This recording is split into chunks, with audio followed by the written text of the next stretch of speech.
Hello, everyone, and welcome. My name is Michael Bartlett, and I'm going to be discussing astrology today. One of the most confounding and difficult aspects of astrology is the amount of sheer information one needs to gather in order to understand how the pieces all fit together. Of course, we have the planets, which is one aspect. We have the signs, which are the zodiacal signs, which run from Aries all the way to Pisces. And then we also have what are called the houses. So there are kind of three moving parts.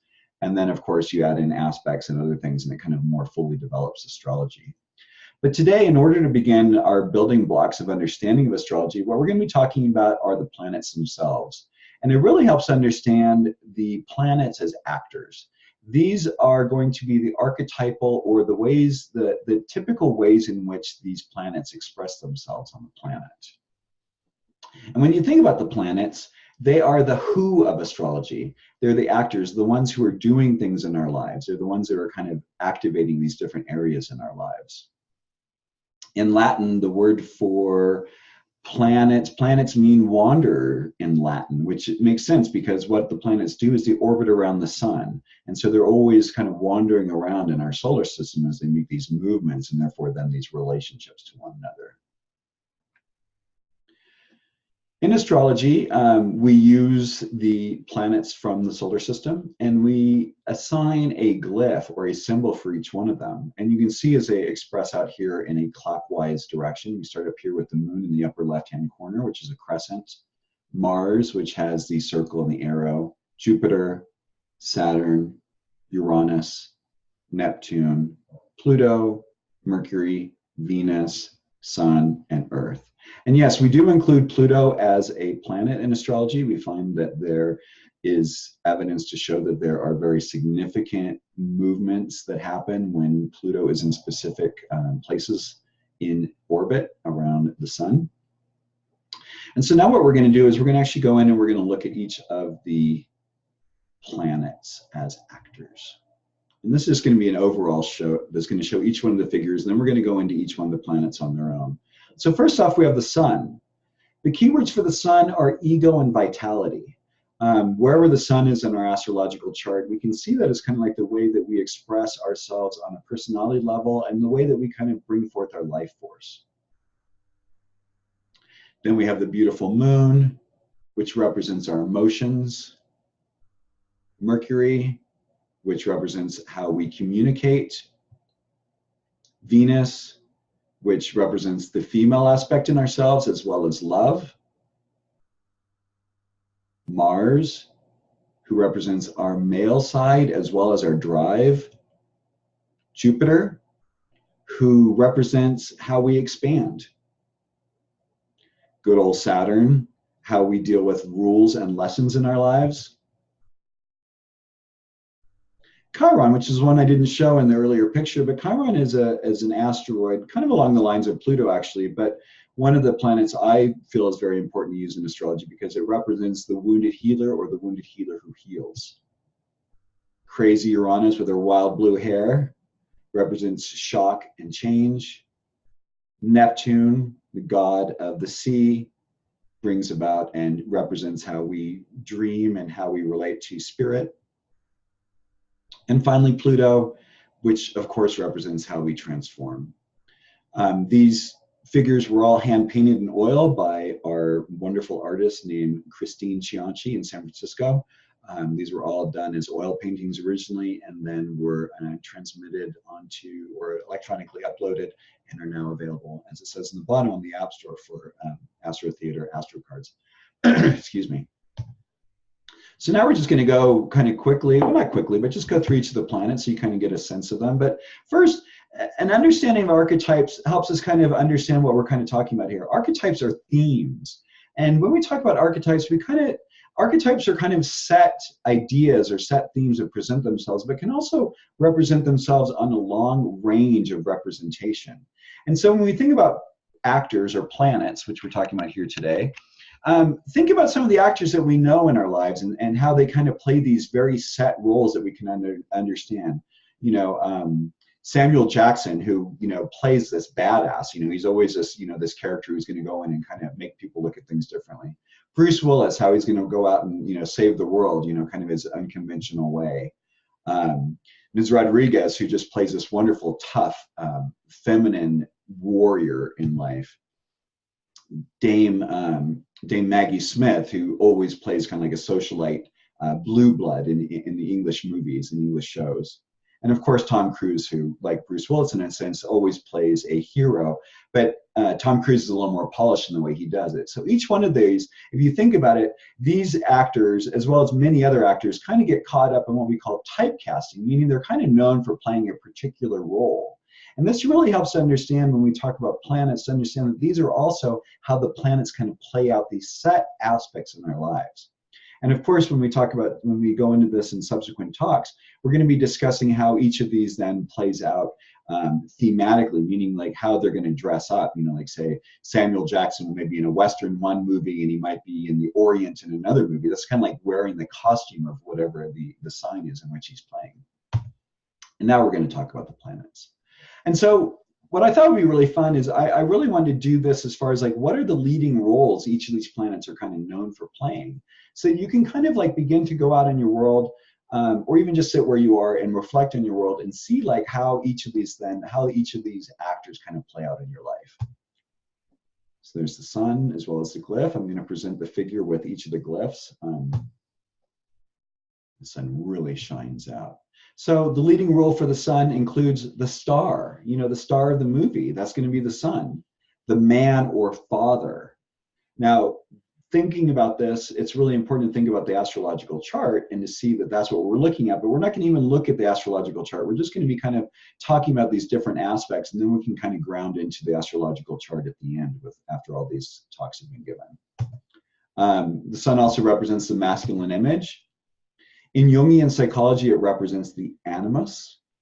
Again, the male side of our experience. Represents the hero or heroine.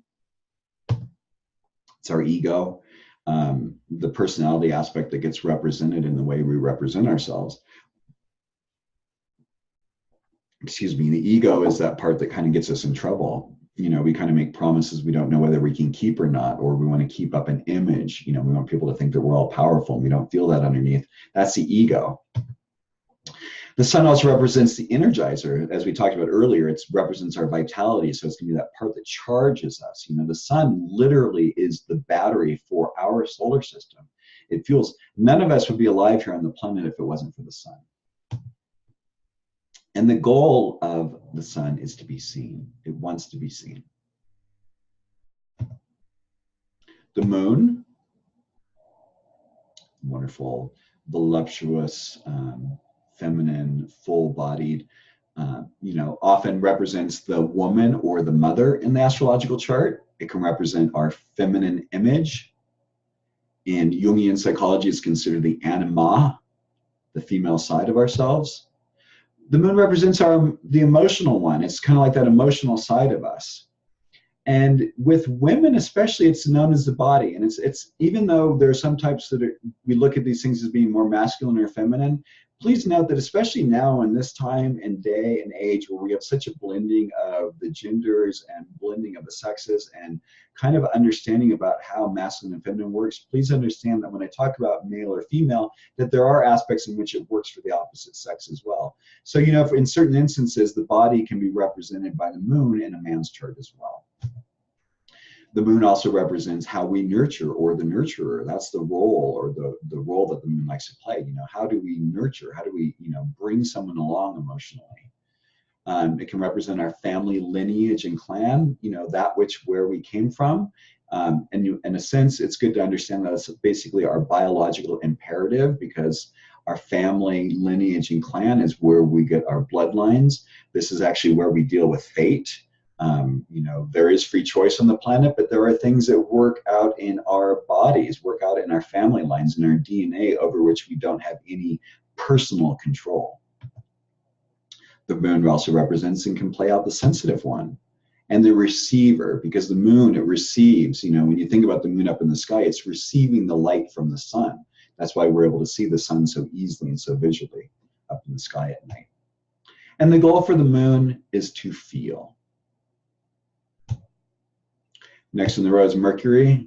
Mercury just loves moving around all over the place. So Mercury could represent the mouthpiece.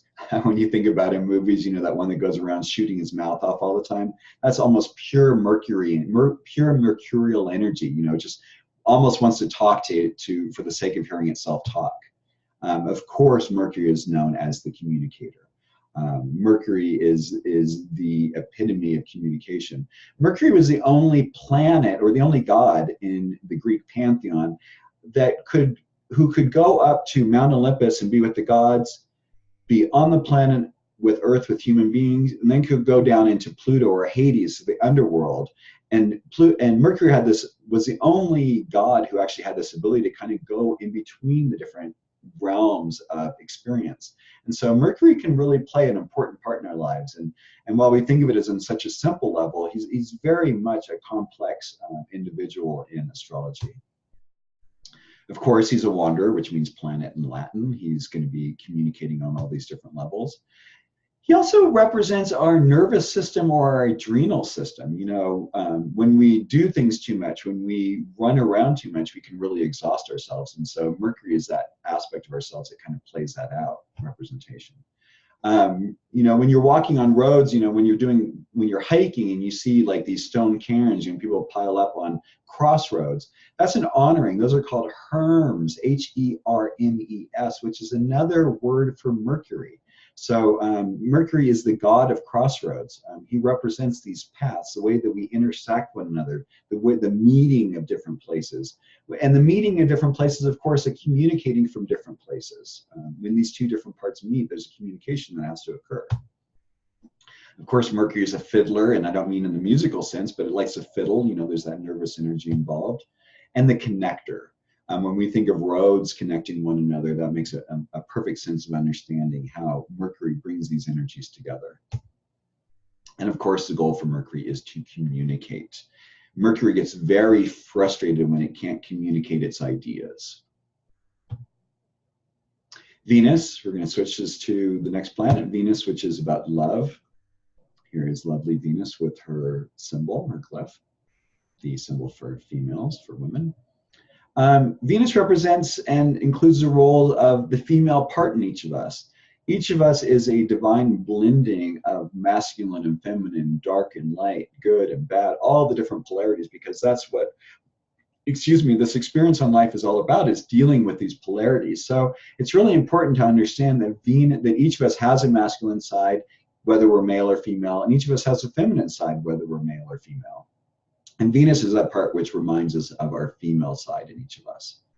Venus, of course, represents the lover, because Venus wants to bond. Venus wants to connect in a way that's deeper than Mercury, wants to feel that intimate connection. Venus plays the role of connoisseur, understanding the importance of beauty, love, and art.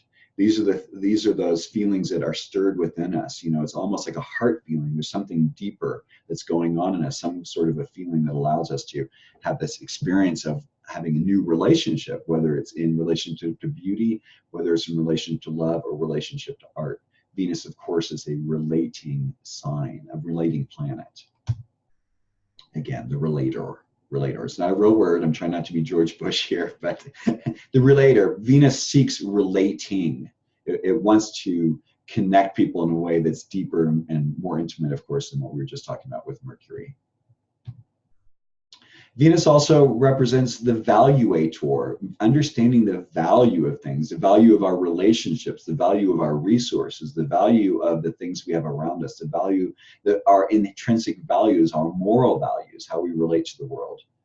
Venus also seeks to unify. When you think about lovers coming together, that's two different parts coming together, that's a unification. Venus is therefore a unifier, especially, and an aspect of astrology, what we call esoteric astrology, which is a little more soul-oriented. There's a different kind of an actual level than, again, from traditional astrology that brings it up. But in that sense, Venus is really seen as a unifier, but I also see it in a traditional sense as well, because it's bringing these parts together. And of course, Venus's goal is to relate. Then we switch on to Mars, who is Venus's partner, of course. We're talking about the divine masculine and feminine. We're talking about Venus and Mars. Mars inserts, of course. Mars is that male energy. It wants to impregnate, it wants to plant its seed, it wants to leave something, it wants to create something. So Mars relates, you know, as Venus relates to the female part in each of us, of course, Mars is going to relate to the male part in each of us. Mars seeks to be the penetrator or the one who inserts or dominates. Known as the lover, but from the masculine side, not from the feminine side like it does with Venus. Mars is that courageous one, is that part in us that allows us to overcome, to stop thinking of ourselves in the pursuit of love or in the pursuit of devotion to someone, to make a difference, to be courageous, to step up to the plate and make a difference. This is where we get that in our Mars energies. Mars, of course, is the inseminator. It impregnates. It places its seed within so that there can be birth. Mars represents our desire nature. There are so many stories within the Greek stories about desire, and it's that aspect that plays out with Mars. It's funny because Zeus, you know, the god of the gods, you know, the ruler of the gods in a sense, is the one who really played out a lot of desire nature, but he's really represented more by Jupiter in that sense of that freedom. But in the way that desire is actually really fully played out, it's going to be represented by where Mars is in our chart. Of course, Mars is then going to be the athlete because it's strong. And when you think about it, back in the day, there were these ideas that athletes should not have sex or make love before their game. This idea of like holding the charge, holding the power of Mars within the body and using that to win at sports and win in competition, because Mars is about competition. Mars is about winning. Mars wants to make it to the top of the heap, the conqueror, the warrior. And the goal for Mars is to penetrate or to insert. Jupiter, who we were just talking about a moment ago, is represented by Zeus, larger than life, you know, in charge of his lightning bolts.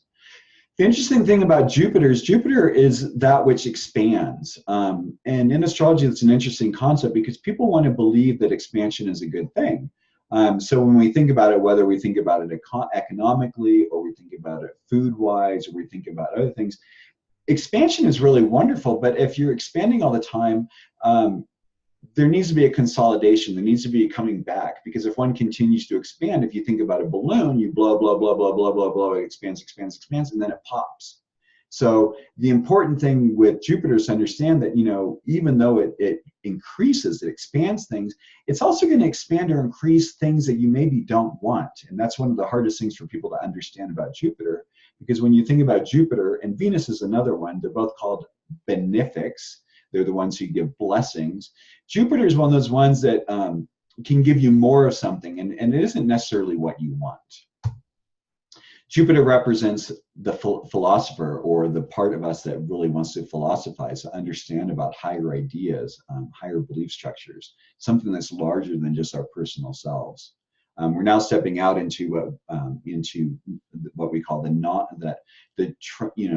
non-personal planets, up to Saturn. Actually, we'll continue on with this. There's a little aside. I'll go on it afterwards. It's the generous one. Jupiter loves giving blessings.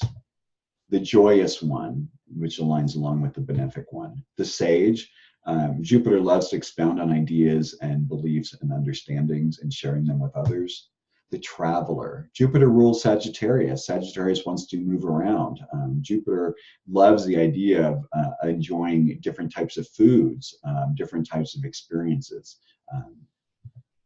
And of course, since it's an expander, it's the one who increases, the one who adds to. And of course, Jupiter's goal is to expand or to increase. Saturn. Saturn's got a really tough name in astrology. Saturn has to deal with time, limitations, structures. Those things that we don't really want to deal with in this place of where we want to be free. You know, Jupiter wants to expand, expand, expand, and Saturn's going to want to kind of bring things in, like take stock, see, are we doing the right thing? One of the key roles that Saturn is known for is being the judge. Saturn can sit there, you know, he's got his little timepiece up there on the top, and he's got his cane, and he's going to sit there and he's going to dispense what he believes are the right rules, and he's not afraid to use that cane to smack you down if you need it. Saturn represents the father or the authority figure and how we deal with authority in our chart. It's the responsible one. It's where we have to come to terms with the limitations of life, limitations of experience, and understand where we are. In the night sky, Saturn is the last planet we can see with the naked eye. So Saturn also represents, our boundaries, our structures, our bones, our teeth, the hard elements in life. Saturn also represents the monk, that ability to go within and understand that there are important truths that we need to get by going in and making ourselves connect with our inner selves, and with our divine selves, and our connection with the divine and with God. This, of course, Saturn is going to represent the disciplined one, very rule-oriented. Saturn is going to abide by the rules at all costs. The teacher, because you're going to want someone who understands structure, the rule maker, the foundation builder, the mature one, or the voice of reason, the crucible container. Saturn also is represented by the element lead, and Saturn is one of the few planets can actually hold the powerful transformational powers of Pluto. Pretty much whenever you talk about Saturn in the chart, Saturn is one of those, Saturn's like the heavy in the chart. So in its relationship with any other planet, Saturn is usually going to be the one that's going to win, because it's going to win because it understands that there are limits and boundaries and structures that need to be done. It's kind of like when you're a kid, when you're learning how to draw or use a coloring book. And the important thing, as many of you kind of remember when we were doing our coloring book back in the day, was keeping the colors within the lines and, and making strong lines around it. Saturn's almost that strong line around, that keeps everything contained. Saturn wants everything contained within the lines. And of course, then the goal of Saturn is to contract and structure. Very different than what Jupiter's goal is. Then we get to Chiron. Chiron is a centaur. Chiron was one of the only centaurs that is actually known from the Greek gods. And the reason why is because Chiron actually was the son of Zeus and worked with incorporating and improving upon things. So Chiron understood, if you think about this, Chiron's got this body of a horse on the bottom and a human body from the torso up. So there's a very instinctual or very animal-like aspect of understanding that Chiron has. It's really literally rooted into the earth, 4 hooves on the ground, and then that body sticking up in the sky so that it can receive the information from up above while receiving information from the ground. So Chiron really represents this kind of integral aspect that's really important in astrology. You can see that there's this arrow sticking through his back hind leg, and he's holding an Asclepius, which is the symbol for doctor. And the key word for Chiron is the wounded healer who heals. Chiron actually was shot through with a poisonous arrow, and was able to survive because he's an immortal. But it's that idea that, in life, there are these experiences we have that are very wounding to us, but as we deal with that wound, it becomes our greatest gift, in that we are able to give the gift of our understanding of how to relate to that wound to others, and therefore help to change our relationship to what wounding is. A very special planetoid. The wounded healer who heals. Chiron also, of course, plays the teacher, the educator, and the facilitator. Chiron brings us along. Chiron gives us the tools we need. When you think about it, it's building upon each of those other planets before. So, understanding how we communicate, understanding what our desire nature is, understanding how we structure, understanding how we expand, how we shine out, how we nurture. Chiron takes all of those elements of what the other planets do and kind of fits them into together so they can actually work together. So it's kind of like, in a way, Chiron becomes almost like this choir leader for understanding like how the planets can really work together through healing and through understanding that that we need to heal these aspects of ourselves that are causing problems and causing pains in us. Of course, Chiron is one of its leading roles is the healer, the alchemist. I mean, in order to be able to be a healer, you have to be able to take these different aspects. You have to go out into the world and gather herbs and ideas and thoughts and feelings and inspirations so that you're able to bring these different kind of formulas or potions together so you're able to heal the people who come to see you. And of course, then the goal for Chiron is to heal. Lovely Uranus. And I don't know if you noticed early on in that picture that I showed of the different planets, Uranus is the only planet in the solar system that actually has its rotation north to south, as opposed to the rest of us go east, west, or west, east. So Uranus is very much a very wild, I'm going to let her do her little wild thing again, wild blue hair kind of craziness. Uranus takes everything that came before and turns it on its ear. Uranus represents the rebel. When we act as a rebel without understanding what being a rebel is about, we're a rebel without a clue or a rebel without a cause. But when Uranus is used in an appropriate manner, I mean, when we think back to the 1960s when there were so many riots and marches and bringing of understanding of the ways in which we want to relate to one another. And of course, we've just been seeing that recently because now, back in the 60s, Uranus and Pluto were together. And then recently, we just had Uranus and Pluto doing another relationship with one another, which is bringing forth that again. So Uranus wants to shake things up. It's the revolutionary. It's the disruptor. It's the birther of new archetypes. It's looking at what came before. When you think about Saturn being there before and all that structure, Uranus wants to take all that structure and throw it out the window and come up with something new. Saturn's going to sit there and go, well, wait a minute, let's not throw the baby out with the bathwater. How can we, use the baby in a way that we can modify it and make it better? And that's where Uranus comes in and kind of like changes it, kind of gives that baby a new little kit to kind of understand things in a different way. Uranus also represents the outcast. Of course, the rebel is going to be the outcast because rebels are saying things that no one really wants to hear. The status quo doesn't want to hear that things aren't going well. Another aspect of Uranus is in the child story, the emperor who has no clothes. The one who says the emperor has no clothes, that's Uranus. It's like Uranus is sitting there just being itself, literally in the moment. It's very childlike, it's very innocent, it's very playful, but it's very spot on. It realizes where there's stuff that needs to be dealt with. It's like this shock, this change, it's a spark, it's a flash. It represents scientists and physicists, because where are we going to get these ideas, these amazing ideas of how the universe works together, but other than from these little flashes of insight, which Uranus takes care of for us.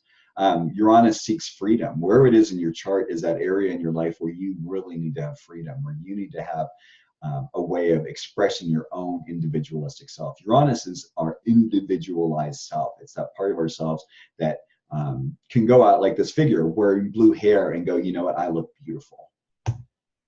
It's the pot stirrer, it disturbs. It wants to make things to come up, bring things up to the surface so they can get dealt with. And the goal of Uranus overall is to evolve, bring us up to this higher point of understanding so that we can actually see where we want to go. Then we have beautiful Neptune, the merman, god of the sea, with his trident. Neptune represents or typically plays the role of the mystic, the psychic, the drug addict, the alcoholic, the codependent, the escape artist, the universalist, the spiritual heart, the artist, and the dreamer. And when you think about that, these are, whenever we talk about Neptune, it becomes very confusing because Neptune has this very, it's fog, it's water, it's these things that aren't really clear. And so, of course, this is going to be the area where people are going to be mystical and have their psychic abilities. And it's also really interesting to point out, Neptune is the ruler of Pisces, that level of sensitivity that with Neptune, it's this part of ourselves where we also self-medicate. When one has a deep level of mysticism and a deep psychic ability, it's hard to deal with life on a daily basis. It can be really challenging, especially if the people around us don't reflect that back to us properly. And so it's very easy for people who have these abilities to fall into drugs or alcohol, or become an escape artist, or just be a dreamer, or just become an artist itself. Because these are the things that's like, Neptune doesn't want to have those things that Saturn does. It's beyond Saturn already. Saturn wants rules and structures, and you have to have it this way. And Uranus comes along and says, throw it out there, let's have fun, let's be playful, let's be creative. And Neptune is like this beingness. It's our spiritual heart. It's this ability to understand and be at one with all that is. And from that place, there can only be knowing. So of course there's going to be a mystic psychic ability in that place. And if we don't deal with it, we're going to be masking it with substances. It represents the imagination or the dream, the idealist. And the goal of Neptune is to merge, to understand we were all one. In the Course in Miracles, they talk about the ego being a drop of water and spirit being the ocean. And so it is with the sun and Neptune in a sense, like, am I this ego or I am the oneness? It's hard to maintain one's separate droppedness in an ocean because there are no lines. How can you see where your drop ends and where the next drop of water begins in the ocean? Really nice thing to think about. And our last planet we're going to talk about is Pluto. Some don't want to call it a planet, but when we look at astrology, and the important thing to understand about astrology is anecdotal evidence that's been collected about people's experiences over the whole course of human existence, and seeing that when planets are in certain positions in the sky, in certain relationships to one another, that people are going to act in certain ways. And so while people may think of this as being a magic science or mystic science, there's an aspect of it that is completely very grounded in a Saturnian sense, in the sense of structure and science and numbers, because they have to do with mathematics and involved with these relationships to one another. But then it also has that Uranian quality where it allows for intuition to come in. It allows for sparks of insights to come in within the structures. Pluto, on the other hand, is the farthest planet that we're working with in astrology right now. Typically, some people are using some other planets that are further out, or planetoids. The leading roles that Pluto has, look at this element. It's this cloudiness, it's this fury, there's this red glint in his eyes. Pluto destroys things. Pluto, when we think of plutonium, we think of, what plutonium, what our ideas around nuclear abilities and nuclear science have done since the discovery of uranium and plutonium in the 1930s, with understanding of radioactive elements, which from a spiritual standpoint, when you think about it, we have regular elements, they kind of move around at a certain speed.